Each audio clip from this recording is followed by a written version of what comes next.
Olá, povo de Deus! Sexta-feira da primeira semana do Advento, dia 4 de dezembro de 2020. A nossa reflexão de hoje é a partir de Isaías 29, 17 a 24 e de Mateus 9, de 27 a 31. O dia da mudança, do resgate dos direitos dos pobres e enfermos, ambos excluídos pelos grandes e opressores, é anunciado por Isaías e detalhado com características de uma nova ordem social, política, também jurídica.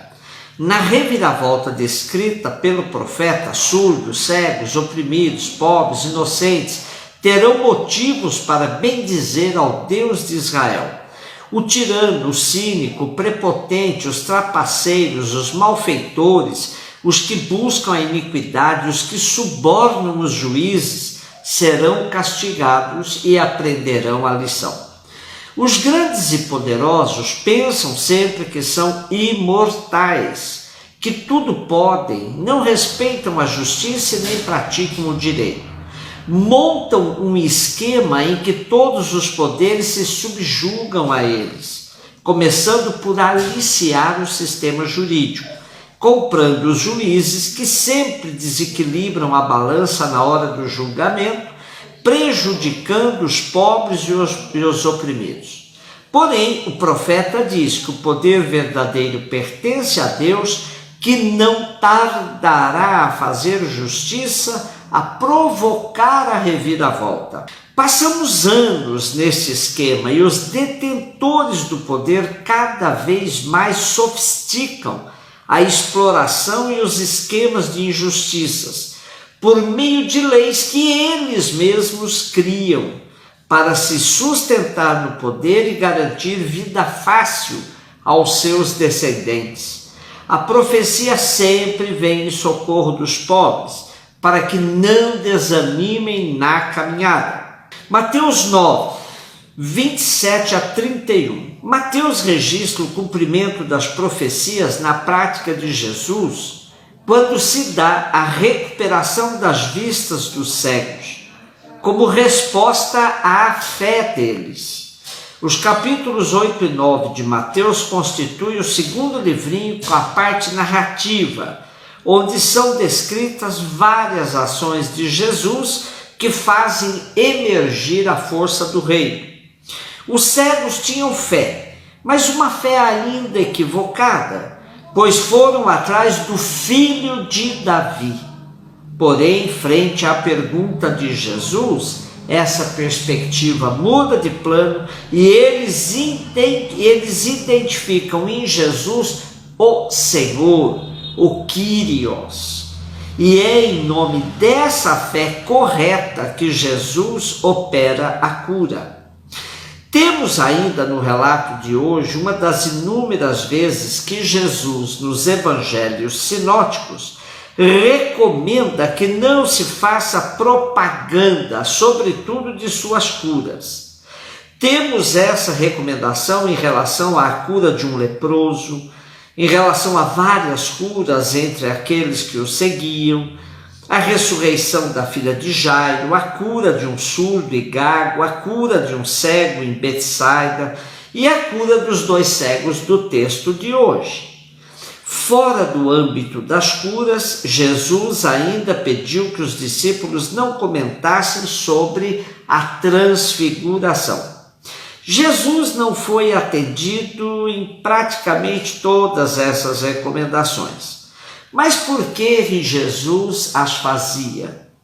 Uma das linhas de interpretação nos leva a pensar que Jesus não queria que sua prática suscitasse empolgação desmedida junto do povo, transformando-o num taumaturgo popular, num líder religioso seguido por discípulos fanáticos. Jesus não tinha a intenção de criar um grupo de seguidores somente por causa de seu poder miraculoso, mas queria mesmo que as pessoas o ouvissem sobre a boa nova do reino, se convertessem e começassem a mudar a ordem das coisas na época. Também, consciente do seu projeto, Jesus não queria atrair a atenção do poder judaico, impedindo-o de cumprir sua missão. Sabia que não seria entendido pelos líderes judaicos que do topo do seu preconceito passariam a persegui-lo ou a querer instrumentalizá-lo a serviço do esquema do poder da época. Imaginemos nos dias de hoje como seria difícil escapar de aproveitadores, os chamados caçadores de milagres.